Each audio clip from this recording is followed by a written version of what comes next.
Welcome to the weekly CFL Pick'em show on the Grueling Truth Radio Network, brought to you by Replenishing Care Technologies, Power Plus Mouthguards, and Gridiron Mo. I'm your host for the weekly show, Mike Goodpaster. Right now, I want to welcome in my co-host. We'll start off with Brian Schmidt. How you doing, Brian? I am alive and kicking. All right. You usually give a better introduction. You're usually in a better mood. So I'm in a good mood, just tired. Oh, okay. Also, my other co-host, of course, we've got Oz Davis. How you doing tonight, Oz? Yeah, I'm going to go with alive and kicking, and I'm going to blame any mistakes I might make on the podcast on my post-operative drugs, okay? Just want to get that right out of the way. No excuses. That's what all the Grueling Truth shirts say, no excuses. But just say no. And, of course, last but not least, won 4 Grey Cups in his CFL career, including back-to-back with the Toronto Argonauts. Help me welcome to the show, Robert Drummond. How's it going? Thanks for having me, as well as always, guys. Long weekend. Great to see the guys. It was a fun time. Yeah, we definitely want to talk about that. I know that you've got to get off here after just a few minutes, so we want to touch base with everything that went on in Toronto Monday. The thing that was most impressive to me, and I know I saw you posted on social media, was when you get guys who say that you were one of the most important parts or the most important parts of the back-to-back Grey Cups. That had to make you feel good. It's a testament to the type of player I always tried to be. I always tried to be a team player. I always tried to be someone who went out there and just gave a defense fits, which allowed my offense to be able to be created around me because of my athleticism, my size, my speed. Doug even sat there and told me, it's like, Robert, it's like you were big enough to block the biggest guys out there. You were fast enough to run by their fastest guys. You were strong enough to run over their bigger guys. Like, you were a matchup problem. We just worked everything off you, so it made it easy. So that's what I tried to do as an athlete, and that's what I tried to be, because not only did I want to go out there, and win games, I wanted to win championships. And my whole goal, for playing football from the time I was a little kid to the time I was older, a professional athlete, was to win championships. So now, is this the first time this team's gotten together since the late 90s? This is the first time. This is the first time I've seen some of those guys since we all left each other in '97. So it was great to see those guys. I mean, it was giddish. We were like childhood kids again. It was funny and great to see those guys. We were a family. We were a close-knit unit that just went out there and understood how good we were. Didn't realize how good we would be like later on, when we look back on it, but we knew we were good. And we just went out there and tried to perform week in and week out and not compete against each other, but just compete against the other guys we were playing against and just go out there and do the best we could.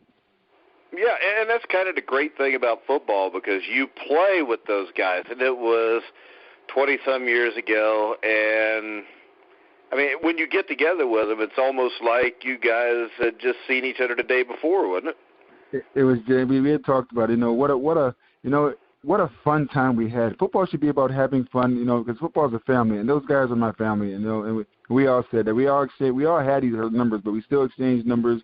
Got a chance to reminisce and talk about the good old days. And I'm pretty sure sooner than later, we'll be getting back together again. So you got us Doug Flutie and Pinball Clemens' phone number? Yeah, I do. I can't give it to you, but. You can't give it to me. I'd had him before, but it's not like I'm a stalker. I don't follow you all over Facebook and everything, stalking you. I mean, come on. All right. You set him up on that one. Roman Gabriel gave me Fred Dreyer's phone number. He trusted me. J.J. Burton gave me Christian Okoye's phone number. He trusted. Okay. My feelings are a little bit hurt, but Oz, you got any questions for Robert? I just want to congratulate him for setting you up like that, Mike. That was really good. Yeah, I mean, I'm hurt. I'm hurt. But Brian, do you have any questions for Robert, who doesn't trust me? Well, actually, 2 things. One is he shouldn't trust you because you're kind of one of those strange people that sells phone numbers and stuff. So the other thing, you're just upset because you already called me and asked me if I could see if Robert could get Pinball Clemens' phone number. Yeah, no. But the other thing was that what I saw on social media that was pretty cool. I saw I saw Robert and Doug Flutie with a big old hug, and I thought that was pretty cool. So yeah, so talk to us a little bit about that, because you said that you guys weren't always the best of friends. I mean, what was that like? But it's just, but as a team, even you can go to war with anybody who may not be the best of friends. But you know what? You're both serving a purpose and trying to accomplish one thing, and that's the win. You respect what each other did to get to that end. Yes. Yes, 100%. And when we walked on the field, I think when we both sat there and we were watching just a montage of just all the plays in the year we had, and it brought back all those emotions of the ups and downs, the highs and lows, the close games, the battles, the meetings, the practice, and it just, for me, like him, we both started tearing up because it just brought back so many memories of what we accomplished, and it was, besides whatever we felt, that, what we did was magical for those 2 years. We almost sit here and say sometimes if that team would have been able to stay together, I think the Edmonton Eskimos, who went on their great run, would have been in trouble, because we would have definitely easily, went back to Grey Cup after Grey Cup after Grey Cup, because we were just so talented and we vibed off each other so much, and it was just a great feeling, and it brought back that feeling watching that montage on TV, and I was like, wow, I had forgotten how great this was and how good this team was, from the head coach on down to the final player on that roster. We all got along, and we all were good friends, and we played well together, and we won. All right, and you saw a great football game. You want to talk a little bit about the game? Unbelievable game. I said that us being in there would give Toronto life, and they went out there, they played with heart. We talked to some of the players before and after the game, and they just went out there and they had a feeling that they just wanted to resurrect what we did in the past and go out there and prove to people they could be just as good. And those young men went out there, had a great game. Ricky Ray is just got the fountain of youth going back, So my hat's off to them. I'm glad the fans showed up in Toronto and gave and I'm glad the team gave them something to cheer about. All right. I know you got to go to work, so you said you had 10 or 15 minutes. So we're going to go ahead and let you go, and hopefully you can come back next Monday night, same time as normal. Yep, that's perfect. No 96-97 celebration next Monday. I'll be there. It's fine. All right. Thanks a lot, Robert. All right, guys. All right. See ya. Bye-bye. All right, guys, let's go ahead and start off with the Montreal-Ottawa game, since, I was a Montreal fan. I was a couple weeks ago when they won, but, of course, like a normal fan, they're no longer my team, as they lost 24-19 to the Ottawa Red Blacks. Oz, just give me your general synopsis of this game. Wow. That score is deceiving. I got to say, I was just really sad. I said this on the other show. I said this on the Roos White and Blue podcast that I recorded earlier today. I wanted to say that previously I had been defending the refereeing in the CFL this season thus far. Well, this game and the next couple of games really erased that for me. So I was really sad that the fact that the referees kept Montreal in this game. They had no business being in this game until the final drive like they were. Really a disappointing game. It's too bad because Durant had a monster game by the numbers, but it's amazing how two unfortunately timed picks can completely erase that in your mind. I mean, the dude threw for 427 yards and a couple of touchdowns. 452 is what I'm reading. 452, okay, there you go. Yeah, 35 for 45, 452. 80% completion percentage almost, 2 touchdowns, but as you said, the 2 picks. He had a heck of a game. Yeah, 2 picks in the red zone. He had a heck of a game, and, he was told before the game that Terrell Sutton wouldn't be playing. They were going to rest him for this game, save him for next week, although that might be a lost cause next week. And he had a heck of a game, but two picks, throw that away. 3 fumbles. On top of that, you can't have 5 turnovers and win most of the time, especially against a pretty decent team. So kudos to Ottawa. I mean, I thought Ottawa played excellently in this game. The referees just weren't on their side. Yeah, and Schmidt, as always, Trevor Harris, 29 for 41, 376, 2 touchdowns, no interceptions. I think he's 12 touchdowns, 3 interceptions on the season. I know they lost another game we're going to talk about later on here because they played 2 games in 4 or 5 days, which is stupid. But I still think Ottawa's coming out of that side anyways. Yeah, I think so. As long as Trevor Harris stays healthy, and we've seen what he can do, and I think that as it goes, they'll continue to get stronger as long as he stays healthy. But they had a real nice job. I mean, Trevor Harris completed 70% of his passes, 3 for 3. I think it was like 375, 376. Yeah, but no interceptions, which was a big difference. No interceptions, and that's a big difference. I think Ottawa, will continue to get better. I mean that's the thing. It's early, and as we've seen, once you start getting into the end of July and August, you start seeing these teams start to separate a little bit, and who's going to be there at the end. And I think Ottawa will be there, but I'll tell you, a little different than Oz. I wasn't that upset with Montreal. I mean, compared to last year, this was a game that, even with the refereeing and some of the things, this was a game last year that they would have gotten. It would have been. It would have been 41-12. And they were right there. The defense is keeping them in these games. So they've one game this season, the Stamps game, which was a great game, admittedly. One game this season, they've managed to score more than 2 touchdowns. I mean, again, this is not a high-scoring team. It just isn't. No. It just isn't. They're not going to. Yeah, but it's not a high-scoring team because Durant threw 2 picks inside the red zone. Well, okay, this is true. He threw for 457 yards. You just have to eliminate those mistakes, and it's just like, every team in the NFL that 10 weeks in is 2-8 has lost probably 5 or 6 games by 7 points or less, and all their fans go, see, we're a good team because we're in all these games. But the problem is, in the NFL and the CFL, most games are decided by less than a touchdown. And the difference between a good team and a bad team is the good teams win those games. Bad teams don't. Yeah, well, let's talk about Ottawa then, because Ottawa's been throwing away leads all season, and what I hear from everybody here is, oh, yeah, they're 1-4-1, but they'll turn it around. What's the deal, guys? What's what deal? They will. They're good. What's the deal? They won the Grey Cup last year. And what was their record, Brian, when they entered the playoffs? Wasn't it like, 9-9, 8-10? 9-8. Yeah, 9-8. Yeah, 9-8-1. So the thing is this. I think the regular season is overrated as long as you make the playoffs. If you get in the playoffs and you get hot at the end of the season, you're fine. It's not like Ottawa's playing poorly.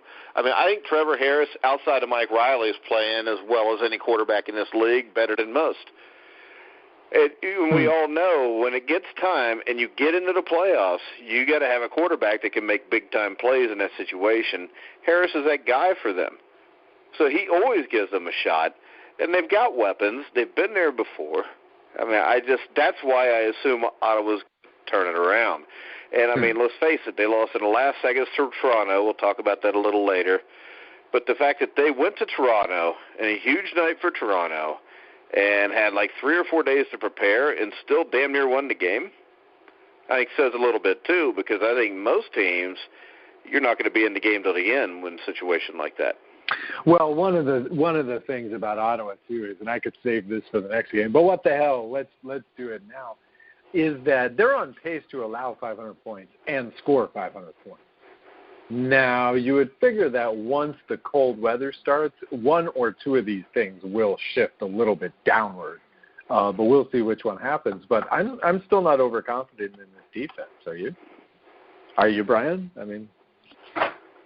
I've got more confidence than you do, but that's only because they've been there before, and they seem to be a kind of team last year that they're not building to be a great team week 3, week 4, week 5. They're building to be a great team week 16, 17, 18 playoff, all that kind of stuff. Yeah. So I think I'm not 100%, but I'm pretty good because their track record has done this. And we'll see. Again, we talked a lot about Hamilton last year, that they were going to turn it around, and they never did. So, it can go either way. But I do believe that they will eventually you'll eventually start seeing a more consistent football team than what we've seen. And even with that, I mean, they're losing games close, but you got to figure that's going to, the laws of averages are going to turn that around eventually. Yeah, and two of those losses, well, one loss, one tie was against Calgary. Can't really hold that one against them either. And my biggest thing and why I assume they're going to turn this around and have a shot at the end is because they're playing in the East.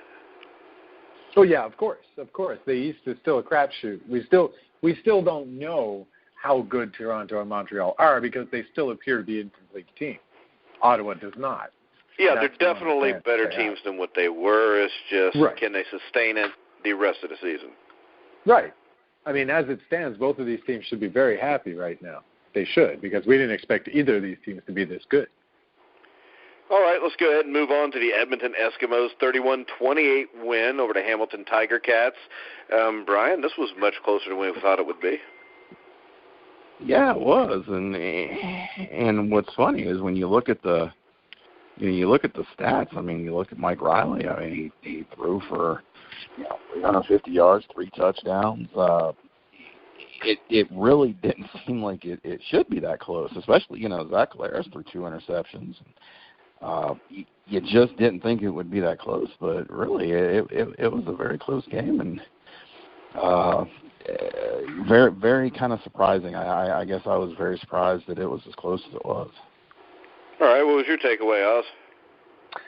Well, for one thing, it was interesting because as I was watching that game, not once did I think Hamilton was going to win that game. Not once. I was never in doubt. I'm sure Eskimos fans were never in doubt that they were going to come back and win that game. The other thing is that look at the Eskimos' injury list right now. On the Rouge, White, and Blue show, Joe Pritchard, my co-host, goes through the entire list of guys that are not going to play the next game. Okay? That's 14 players. I mean, we know that they're without a Darius Bowman, and yet still passes for 350 yards and a couple TDs, right? We know that they're not without White. They have no running game anymore. We know that they're without key players on the defense. Now, next week, they're missing a dude who bumped the ref, right? So what is his name? It is here, Peters. Peters won't be playing next week. And they lost at least one other player to injury this week as well. So that's 14 dudes that might be starting that they won't have next week. Things have got to give. Fortunately, Hamilton is bad enough so that even with this many players, they're not going to lose.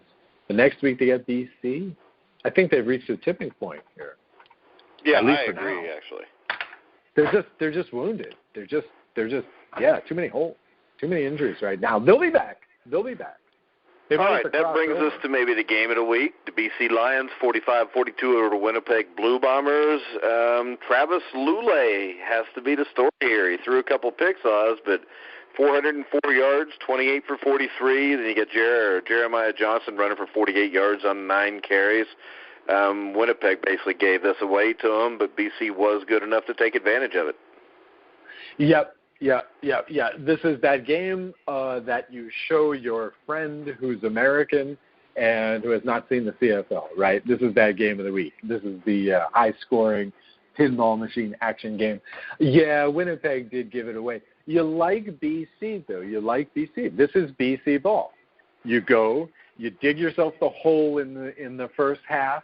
You're not so concerned about the third quarter, and in the fourth quarter, you're in complete control. Look, Winnipeg, I don't think, got a first down in that fourth quarter on offense.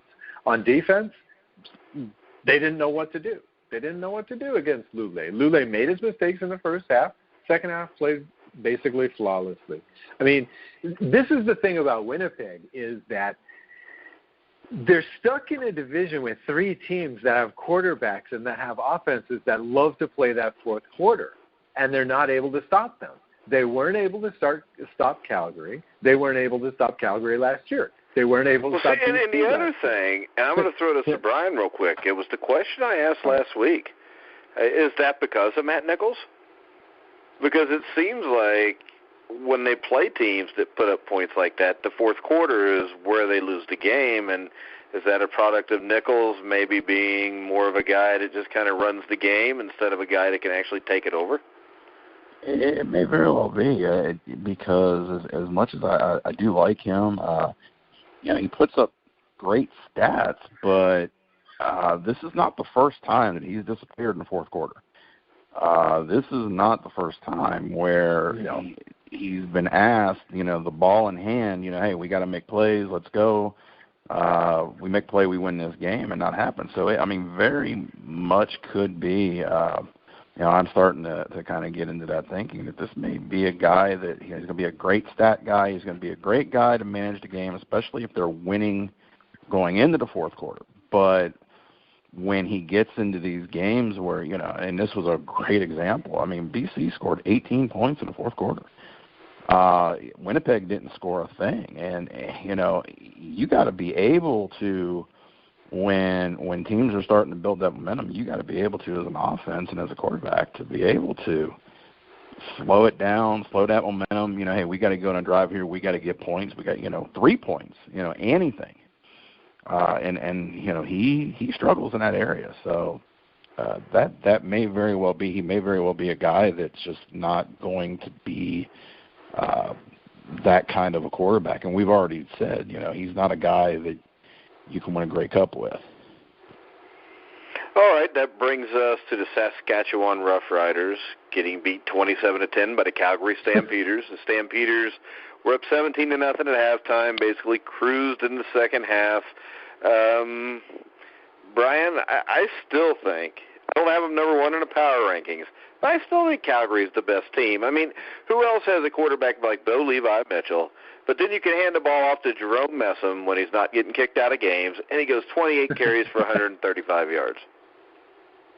Yeah, and we've said this so many times. That's the thing about Calgary, is the ability offensively they can beat you many different ways, throwing the football, running the football. They throw deep, throw short. They can do all that defensively. They're a good team defensively. And this was really the game where you kind of see, where Calgary does is, they're up 17-0 in the second half. I'm sure there were Rough Rider fans that were thinking, well, hey, maybe we can come back. They scored 7 in the third. Well, maybe we can come back. Not really. They never did not have control of this game, and that's almost a typical Calgary game a lot of times. Just they let you think, maybe we can get back in this, but then by the end it's 27-10. Yeah, and all of Saskatchewan Roughriders. What are you going to do with them? How about it? I was afraid you were going to give me this one because, well, okay. First off, easy start. They have no running game to speak of, right? Okay, in this game, let's see. I'm looking at it right now. We got 10 carries for 38 yards. I'm sorry, that's -2. So 38 yards, okay, rushing. Okay, we know this. But on the other hand, look, Kevin Glenn has an arsenal out here of weapons. Namon Roosevelt, Bakari Grant, this guy Cameron Marshall, who I really like, Rob Bagg, Deron Carter.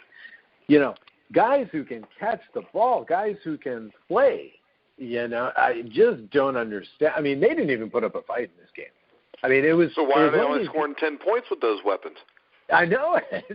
This is the thing. I do not understand why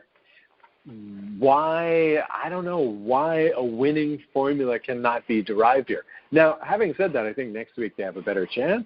But this was one of those games where right from the first series, it was obvious that they weren't going to win this game. Here's Calgary coming out of coming off a loss. They're not going to lose this game. They're going to adapt. They're going to make the changes. And what Brian said was correct. One of the nice things about Calgary is you look at some team like Montreal, and Montreal is doing really interesting things with the running game, but Calgary's better than them already. So BC has a really good offensive line. Well, Calgary's is better. They have everything, and it's the best in the league. It's really a nice team to watch, and they were just not messing around this week. Well, and I know I can speak for Brian right now that Brian feels really proud of himself now that you said he was correct about something. Come on. That was kind of egotistical the way you said that. Brian was right about that. Well, Does that mean you think Brian's wrong about things most times, so you have to pat him on the back when you agree with him? Oh, here we go. You placed the stress. Okay, you quoted me correctly, but then you placed the stress of where I put it in the other part of in another part of the sentence and changed the meaning. I don't think so, because I think Brian's feelings were hurt. Oh. Jesus. Okay, next. Because usually I just think Brian's right whenever you disagree with him. No offense. This is all right, that'll bring about the writers. To the game Robert Drummond was at that we talked about earlier in the show with him. Toronto Argonauts 27-24 over the Ottawa Red Blacks. Exciting back and forth game. There's a kicker whose name I can't pronounce, kicked a 34-yard field goal to win the game. Can't pronounce 34 Brian, either. Are the Argonauts a threat with Ricky Ray, especially the way he's throwing right now? Oh, heck yeah, they're a threat. Now, are they they're a not threat to a Calgary or somebody in a Grey Cup final? No. Or is this just a playoff threat? No, they're a playoff threat. But you got Ricky Ray going out there throwing the ball around the way he's doing, and they're taking advantage of their strength, which is put the ball in Ricky Ray's hands. They got a good receiving core, and let's go. And they're doing that, and they're doing a great job. And they could be a threat to be a playoff team, but that's about as far as that's going to go. All right, and Oz, you want to talk a little bit about what Ottawa had to battle here, and the fact that they were even in that second games in 4 or 5 days? That was. Well, yeah. The CFL basically helped to give Toronto a win here, I think. Yeah, they're trying to keep things interesting. Again, right from the go, you could tell that they were beat. This was no surprise, right? To me, they didn't really get any life until the fourth quarter. Right, and it was all psychological. It was all mental. Right now, those guys are chilling out. They are relaxing. They have played a heavy schedule, and, they don't have a lot of record to show for it. They got a big hole to dig out of. And you could see what happened. This is a really fortunate game for Toronto, not only because Ottawa was softened up for the win, or, they were tenderized for the win, but Ricky Ray was able to pick on the secondary so much. I was talking about this on the other show. He's throwing to guys that he didn't even know were on the roster 2 weeks ago, in this game. He's able finally to expand that retinue beyond F.J. Green. This dude completed 40 passes and only 7 of them went to Green. If he's finally using the whole toolkit here, and it wasn't fair for the league to give him a chance to do that. Yeah, but I think this, I don't know, Brian, maybe you agree, maybe you don't with me, but I think a lot of that is just Ricky Ray's in his own right now, so no matter who you are, he's going to find you. Yeah, okay, yeah. Yeah, exactly. And that's sometimes that's what is overlooked is when guys get in that zone, you can put anybody out there at receiver. If you're open, they'll find you. It's a lot like being a hitter in baseball. When you're in that zone, you can hit everything. The baseball looks bigger, it looks slower, everything. When you're not in that zone, you can't. As a quarterback, you couldn't throw a pebble into an ocean, and you could have 3 guys stand in front of you wide open, and you'll pick the 4th guy that's covered. It is what it is, but he's in his zone, and a lot of that again is, look who his head coach is, and look what his head coach did, back in the day. It's very similar, and the offense that he runs, and when you get that comfort level with the offense, it makes it easier. All right, that brings us to picking the games this week, which I would like to bring up that I was undefeated last week. Oz was 4-1. What were you, Brian? Oh, I thought I was undefeated when I just looked at it. We'll see if we agreed on everything. We're undefeated. So Oz is the big loser. Wow, at 4-1, and I lost by 1 field goal. Well, as Ricky Bobby always said, second is just the first loser. A lot of other things were said in that movie, too, but I can't repeat Ricky Bobby. Wow, quoting Ricky Bobby. Well, Talladega Nights, probably one of the 10 greatest movies ever, don't you think, Brian? One of the 10 greatest, yeah. Yeah. See, I mean, Oz, you don't really have the film noir that me and Brian do when it comes to watching movies, so you probably like stuff like Citizen Kane or Gone with the Wind, but we like the classics. No, that's a bit too highfalutin for me. But you don't like Happy Gilmore, so right there you lose me, because Happy Gilmore's top 5, right, Brian? Or wrong? Yeah, I'm not going to say top 5 now. Yeah, it's borderline, though. Come on. It's borderline, but yeah. Especially when the alligator bit Apollo Creed's hand off. Apollo Creed, yeah. Okay. Yeah, I think that's why there was no Rocky 4 or Rocky 5 with Apollo. That and the fact that he died in Rocky 4. But I think it had a lot to do with the alligator, even though that was like 15 years before that movie.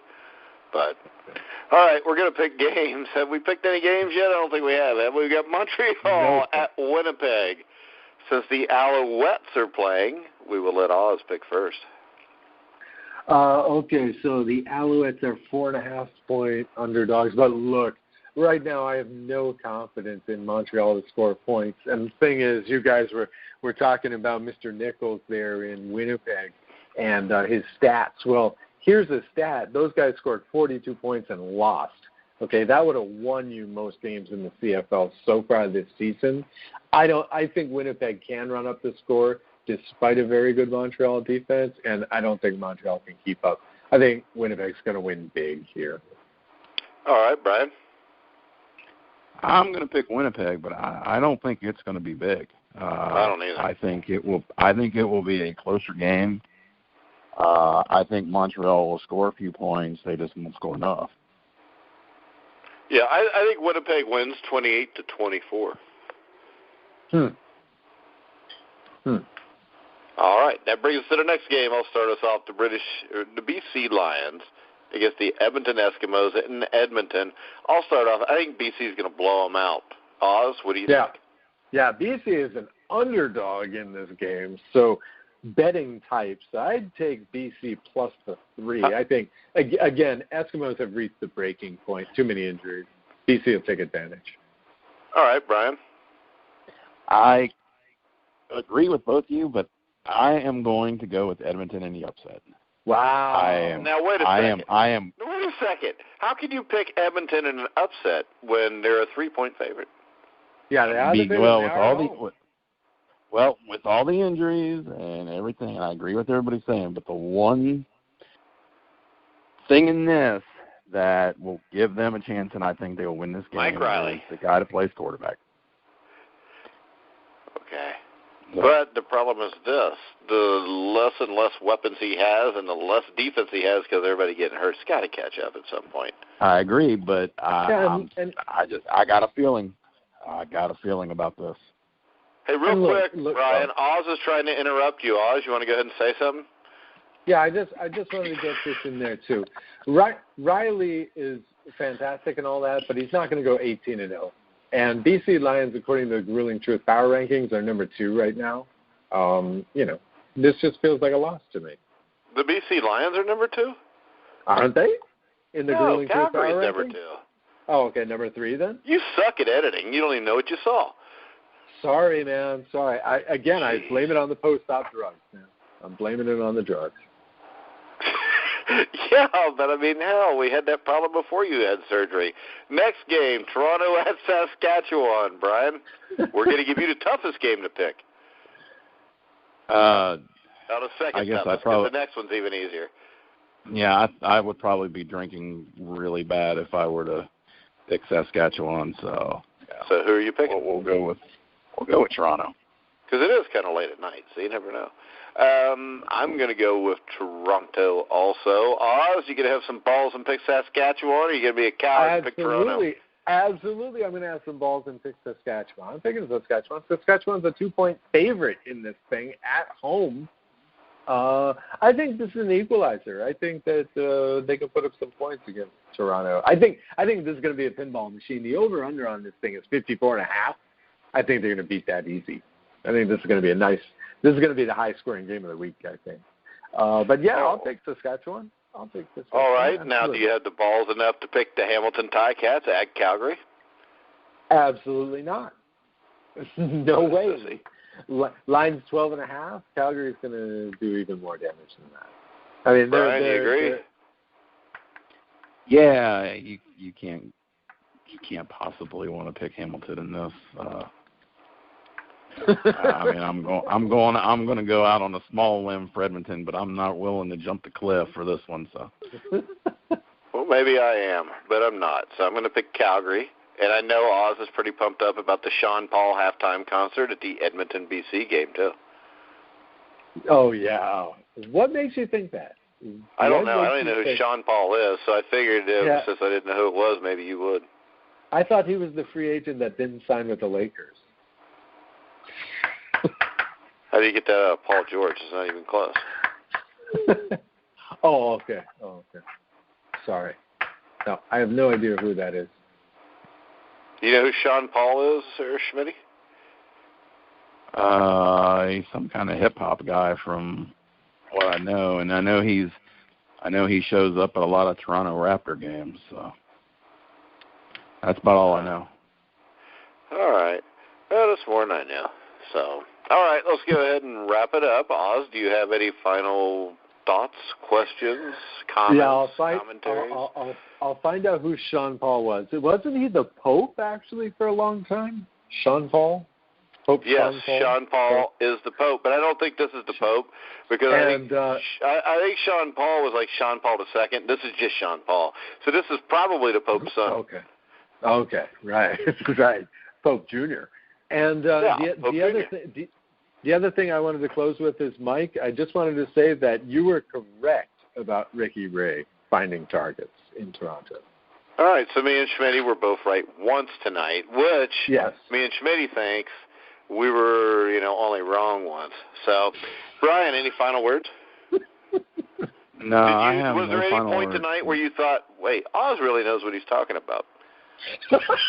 Well, actually, I did when he said that I was right and you were right. Then I was like, well, yeah. Outside of that it was spotty. But when he said those things, I was like, well, he knows what he's talking about. I don't know. I take it as condescending whenever he says it because he's, a left coast liberal living in California, so he thinks he's better than us anyways.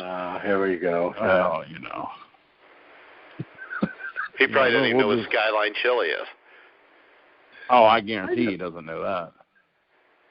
Skyline Chili? Yeah. It's chili, right? What do I need to know about it? Yeah, he doesn't know what it is. Have you ever had a three-way, Oz? No, wait a minute. I don't want to walk into anything here. Can you define your terms? A three-way. What do you mean? If you know what Skyline is, you'll know what a three-way is, and it's not dirty. I do not know what a three-way is. Okay, right, so you don't know what Skyline is. Chili, cheese, and onion?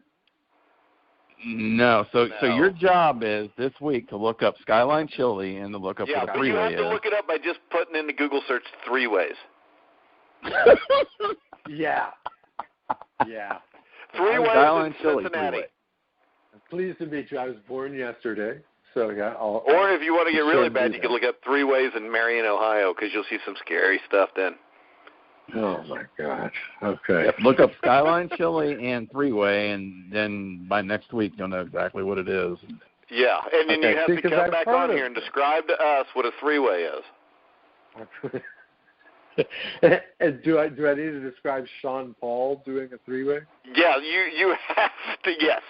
You have to describe Sean Paul while he is eating at a three-way. Okay. Got it. And you have to sing a song from Sean Paul. You're not going to get that. Yes, you have to. No. I just said you did. And when you call me boss. So if I'm your boss, you have to do what I say. Okay. Whatever you say, boss. So I just like when you say that because it's kind of like, mafia or something. Yeah. Yeah, boss.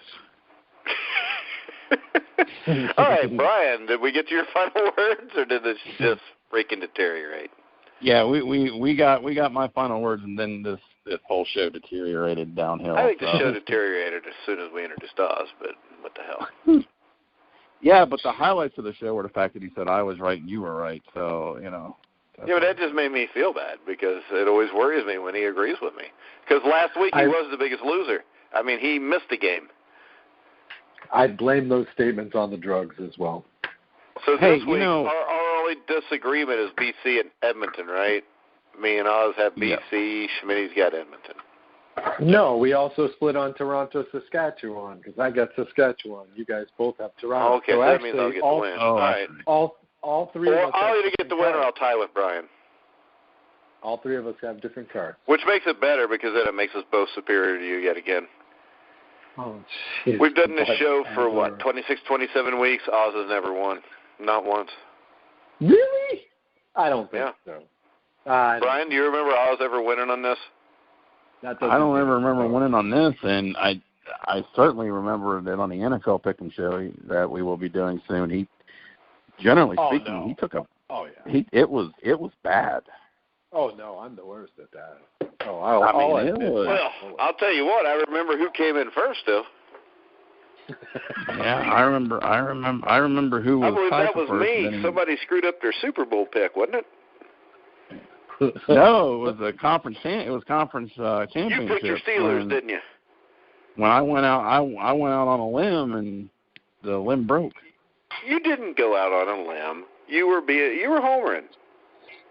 Absolutely, I was, but I think you know what? To win, Mike. I would not pick the Bengals to do anything, even if I thought they were going to. I'd pick against them. Why? Why would you? Because they're the Bengals, and I've watched them for. I'm 48 years old. I've watched almost every season they had, except the first half of the first one, and shit always ends badly. Yeah, but he wasn't actually betting. All he's going to lose is the memory his on dignity, his podcast, which you lost in week 3 of you doing the show last year. See, this is the thing, Oz. You're from California. You're not into this winners and losers. You're into fairy dust and everybody getting a trophy. Yeah, where me and Brian come from, which is the Indiana, Ohio area, is where you have men. Men just want to win. They don't care if they get a trophy. They don't care if they get money. They just want to win so they can show that they're superior to you. Right, Brian? Uh-huh. That's it. And I keep saying right, Brian, just in case Aaron from Wisconsin's listening. Well, and we all know he is. And if he is, I would just like to say, hey, Aaron in Wisconsin, you're still a loser. But are we done for tonight or what? Anybody got anything else? Yeah, we're finished. Beyond finished. Yeah, we go any longer, we're just rambling. So, all right, everybody, make sure you check us out next week. Robert Drummond will be back. Show will be up late Monday night, so you can check out, me and Schmidt tying for first place. Well, Oz loses again miserably. He will probably even get less right than Robert. Robert didn't even pick any games this week. So I want to remind everybody to go to grillingtruth.net. Going to get -1.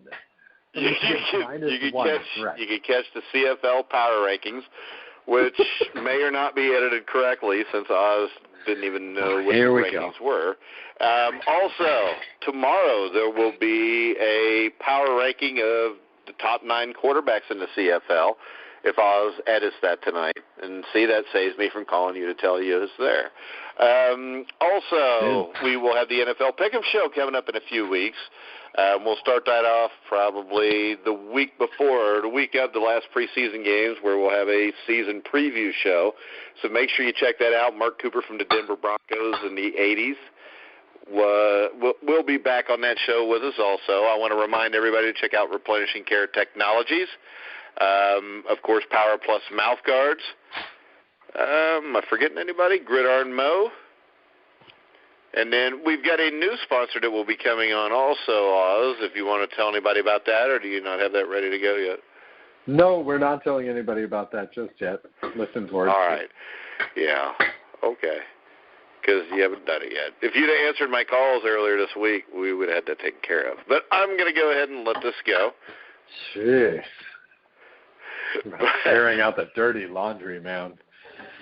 All right, guys. We will make sure you check out all the shows on iHeartRadio, iTunes, TuneIn, Spreaker, Google Music. Anywhere you find sports podcasts, you'll find The Grueling Truth. So for Robert Drummond, Oz Davis, Brian Schmidt, I'm Mike Goodpaster. You've been listening to The Grueling Truth, where the legend